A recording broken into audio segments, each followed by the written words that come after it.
Pregnant with your first child at 14 years old. You maintain that all your children know and have been accepted by their fathers until now.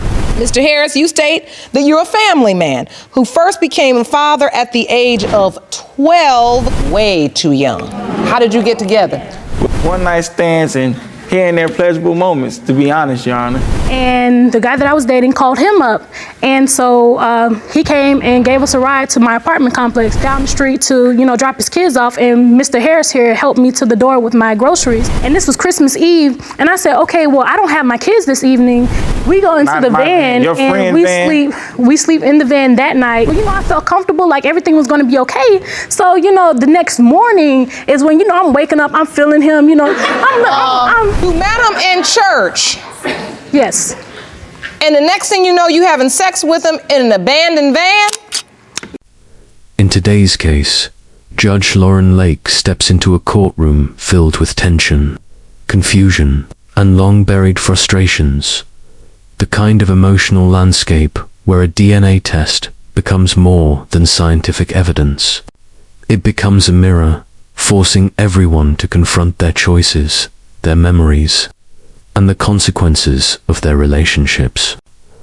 This is the kind of case people talk about on podcasts when they discuss how the truth changes. Everything, because once the truth appears, nothing in a family, a relationship, or a community remains the same.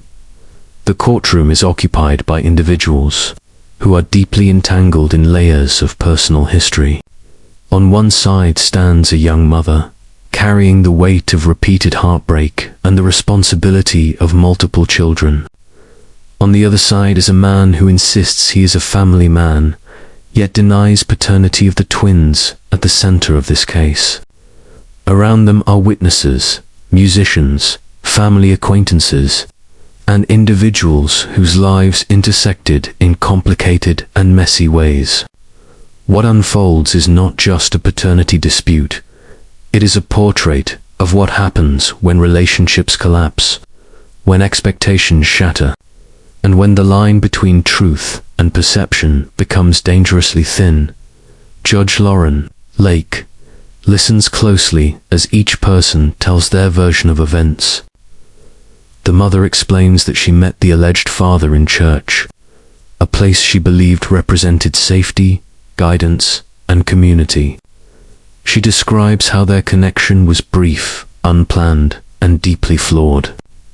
She also reveals how a series of vulnerable moments led to unprotected intimacy moments she now looks back on with regret and confusion. She openly shares how she struggled to understand love, commitment, and stability because she herself grew up without the presence of a dependable father figure. Her words echo the real-life testimonies people share in Celebrate Recovery testimonies, where individuals reflect on patterns they never learned to break. The alleged father, however, presents a completely different narrative. He insists he has always stepped up for his children and claims he has never denied a child who is biologically his. But he is equally adamant that the twins involved in this case cannot be his. He points fingers at musicians, former acquaintances, and even individuals from the same church community, suggesting that the mother may have been involved with multiple men during the conception window. His accusations mirror the kind of emotional unraveling listeners hear in DNA test cheating stories, where assumptions, suspicions, and resentment slowly poison people's ability to trust each other. As the testimonies unfold, Judge Lauren Lake notices a pattern. Both parties admit to life choices marked by instability, unprotected intimacy, and emotional impulsiveness. She highlights how these choices inevitably lead families straight into the courtroom. She reminds them that this is not simply about embarrassment on social media, rumors among church musicians, or accusations thrown out of anger.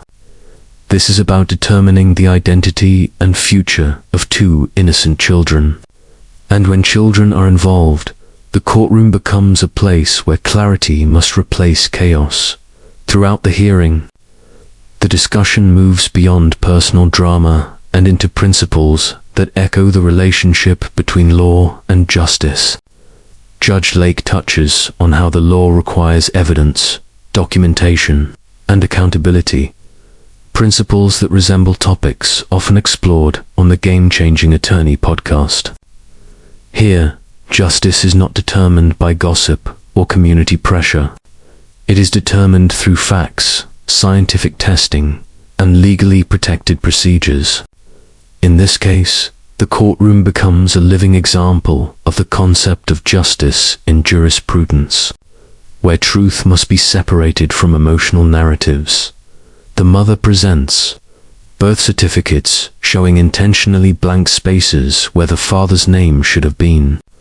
The courtroom is reminded that in cases like this, failing to document paternity properly can cause long-term complications, especially involving child support, custody rights, and legal recognition.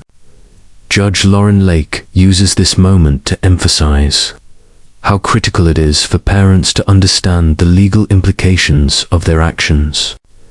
It resembles discussions heard on the Divorce Course podcast, where experts explain how small decisions made during relationships later escalate into full-blown legal battles. At one point, the alleged father discusses how the accusations surrounding paternity affected his professional life.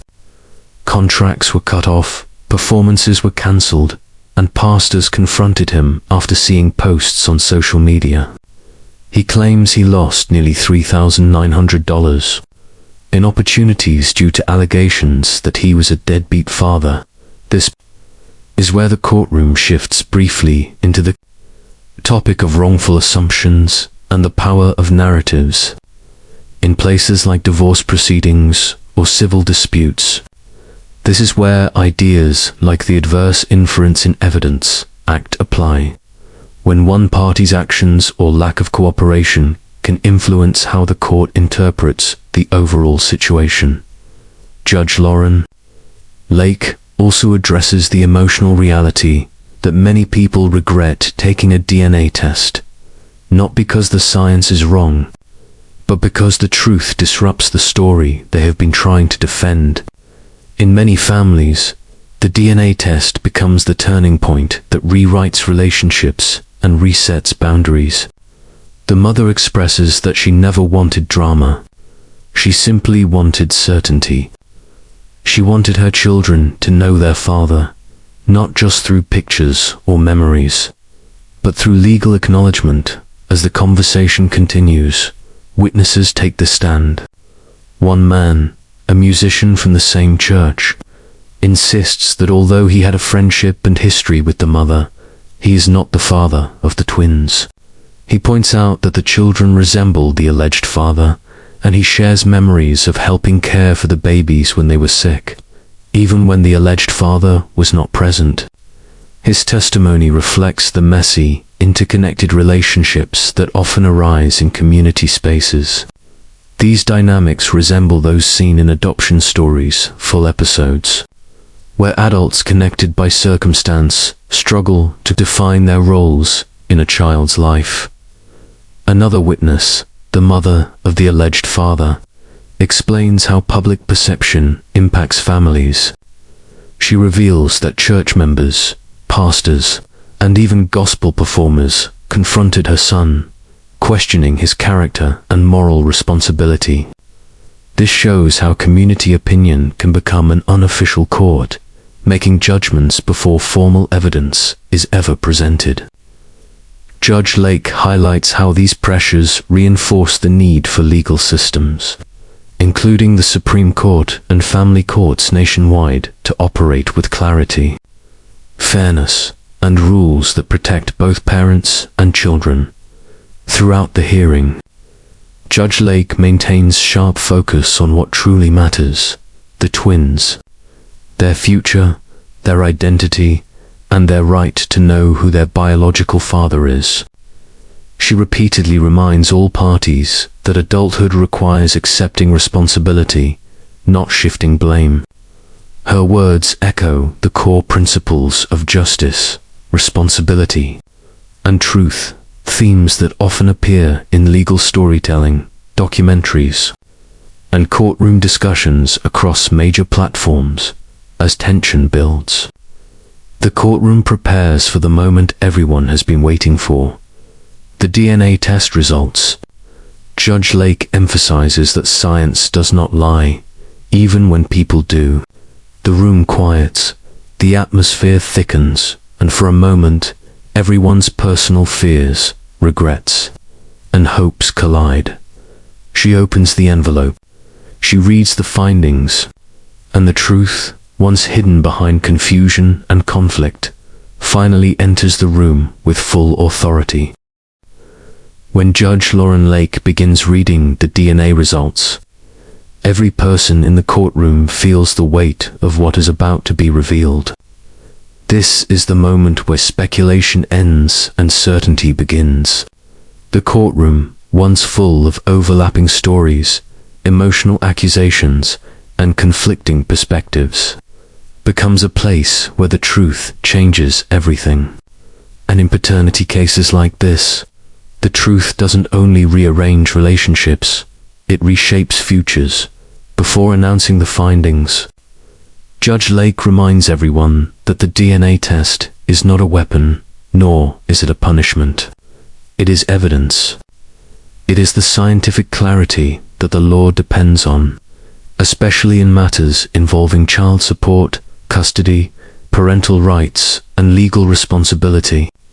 She explains that this case mirrors the same kind of intense moments discussed in legal commentary on the Game Changing Attorney podcast, where attorneys reflect on how facts, strategy, and emotion intersect in high-stakes hearings as the room waits.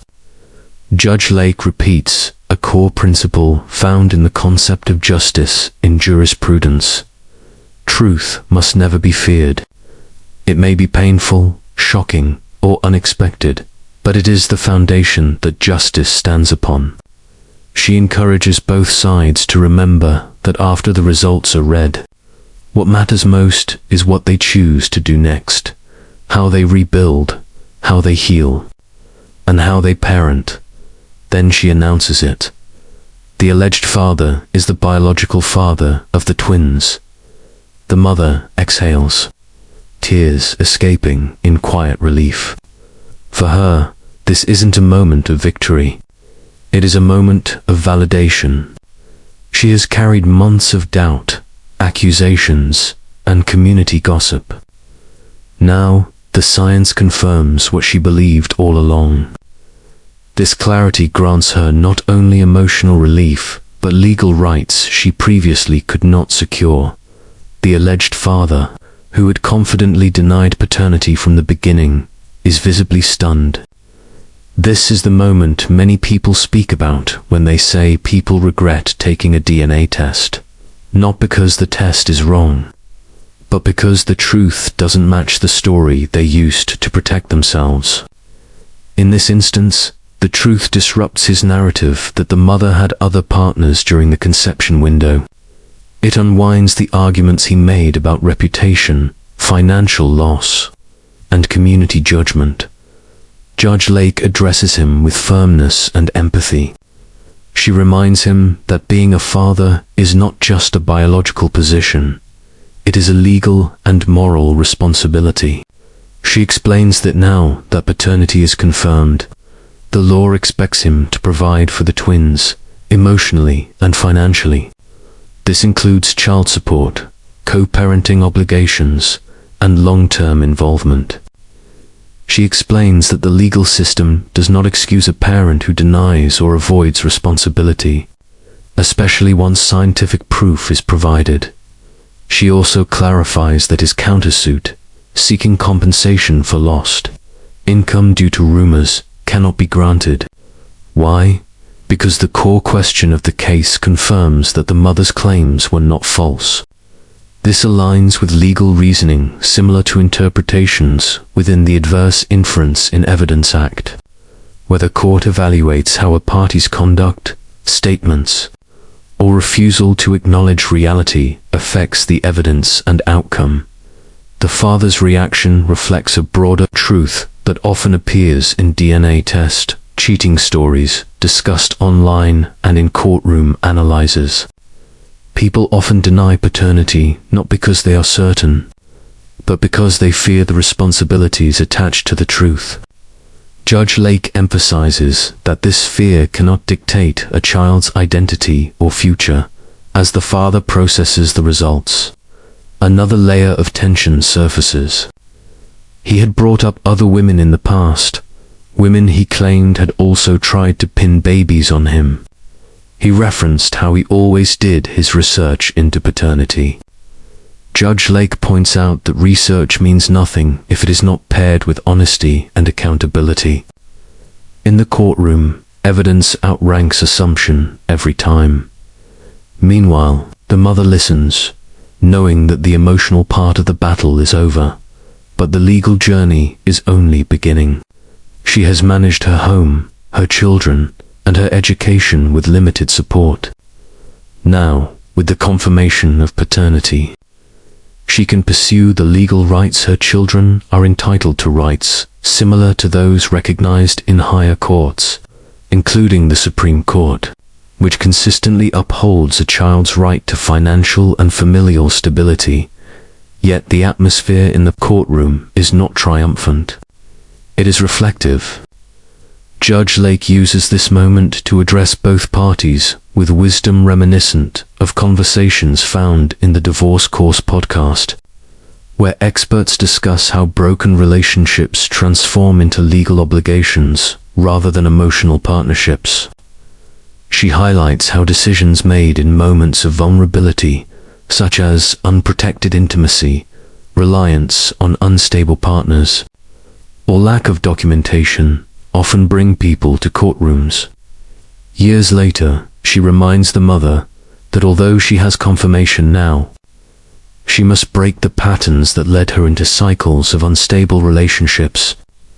She talks about the importance of self-worth, responsibility, and creating a healthier emotional environment for her children. Her guidance echoes themes found in Celebrate Recovery testimonies, where individuals describe their transformation after acknowledging their past choices and committing to change to the Father. Judge Lake offers a direct challenge. She tells him that being a father requires more than recognition. It requires effort, presence, and humility. He must now embrace accountability, not defensiveness. She encourages him to consider how his decisions, especially during times of denial, influenced his work, his reputation, and the well-being of his children. She points out that, like discussions in podcasts exploring the intersection of morality and law, he must recognize that legal responsibility is not optional. The presence of additional witnesses complicates the emotional landscape further. One of the church musicians, who had denied being the father, expresses relief as the results clear his name. His involvement in caring for the twins during sickness now looks more like compassion than implication. The courtroom sees how community connections often blur the lines in such cases, creating misunderstandings that fuel conflict. His testimony becomes a reminder that sometimes men step in as father figures, not because they are obligated, but because they value responsibility. Judge Lake acknowledges his role compassionately. She recognizes that not all involvement is romantic or biological. Sometimes people simply care. These dynamics resemble narratives in adoption stories' full episodes, where unexpected individuals form bonds with children out of empathy rather than obligation. As tensions settle, Judge Lake delivers one final lesson. This case is not merely about confirming paternity. It is about understanding how isolated lives can be destabilized when people enter relationships without clarity or commitment. She urges everyone to recognize how the law exists, to bring order to these moments, to protect children from uncertainty, to prevent manipulation, and to ensure fairness. She mentions that cases like this often appear in discussions about the relationship between law and justice, where people compare the emotional version of events with the legal interpretation. Justice, she explains, is not a feeling. It is a structure. And today, that structure has spoken clearly. For the mother, the path forward now includes securing child support, defining boundaries, and rebuilding her life with confirmed truth behind her. For the father, this moment is a turning point between denial and responsibility. For the witnesses, it is closure. And for the twins, it is identity. As the courtroom prepares to conclude, Judge Lauren Lake reminds both parties that this is a chance to start again, not as adversaries, but as she urges them to rise above shame, resentment, and judgment. The law has delivered the truth, and now it is up to them to honor it. As the courtroom transitions from the shock of the DNA results to the reality that must now be accepted, Judge Lauren Lake shifts her focus to something much deeper: accountability, healing, and the long-term stability of the family. The energy in the room changes. No one is arguing anymore. No one is shouting or defending themselves with desperation. The truth has settled like a final verdict, not only on paper, but in the hearts and minds of everyone present. Judge Lake leans into the responsibility of guiding them through the aftermath, the emotional and legal reconstruction that follows when a DNA test rewrites the entire story of a family. She reminds them that this courtroom has seen countless cases just like this. Cases discussed often in podcasts that delve into courtroom psychology, such as those exploring how the truth changes everything, not only legally but personally. She explains that people often believe a courtroom will simply resolve their dispute, but what it truly does is reveal who they have been and who they must become. For the mother, the confirmation of paternity is more than a legal victory. It is a turning point. Judge Lake points out, gently but firmly, that her life has followed a pattern shaped by the absence of her own father. She tells her that this is the moment to break that cycle.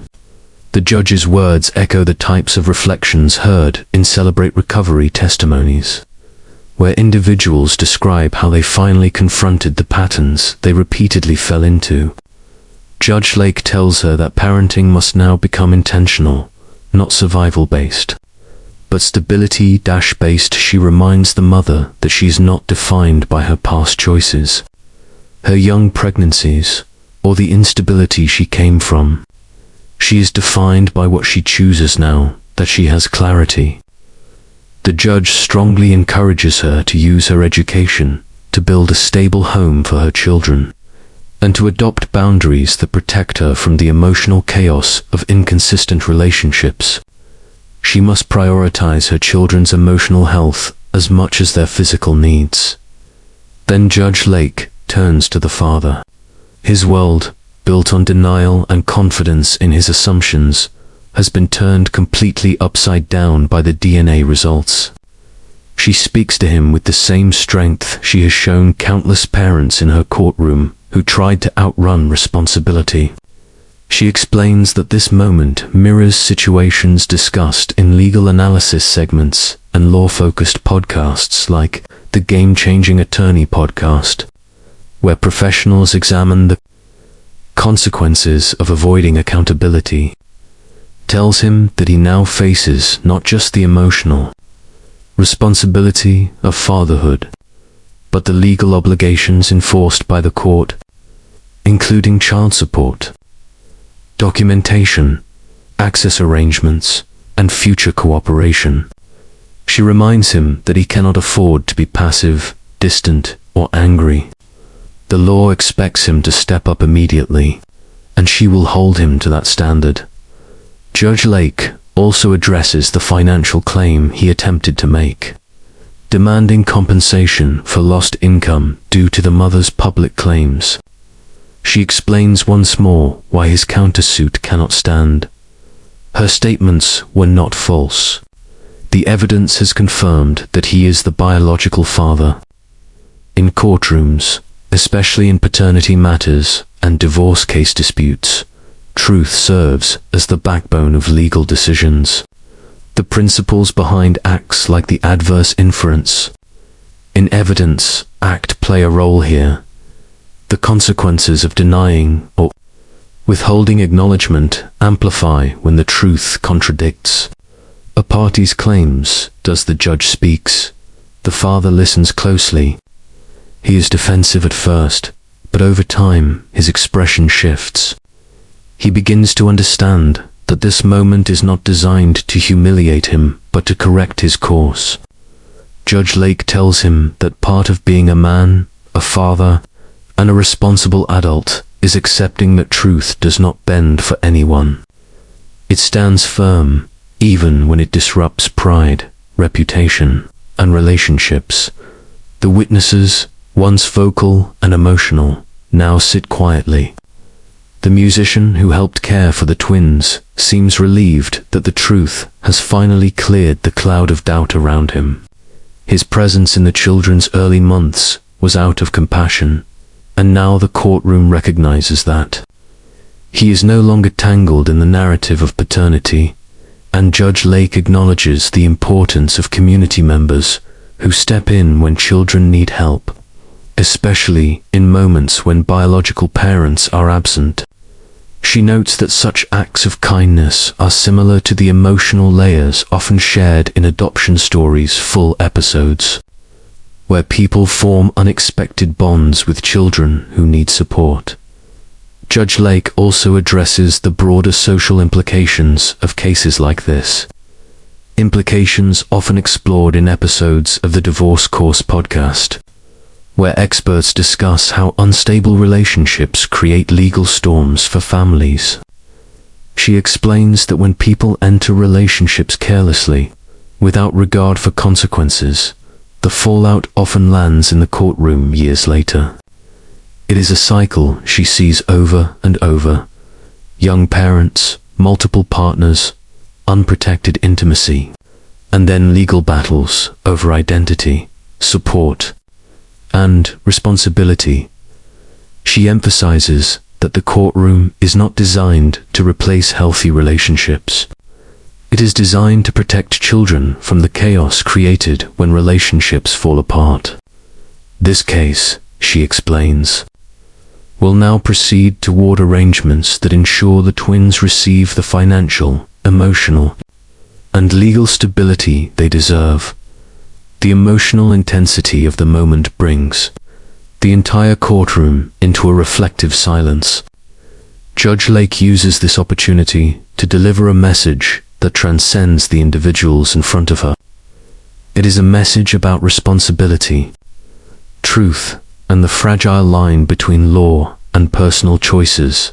A message that aligns with themes from discussions about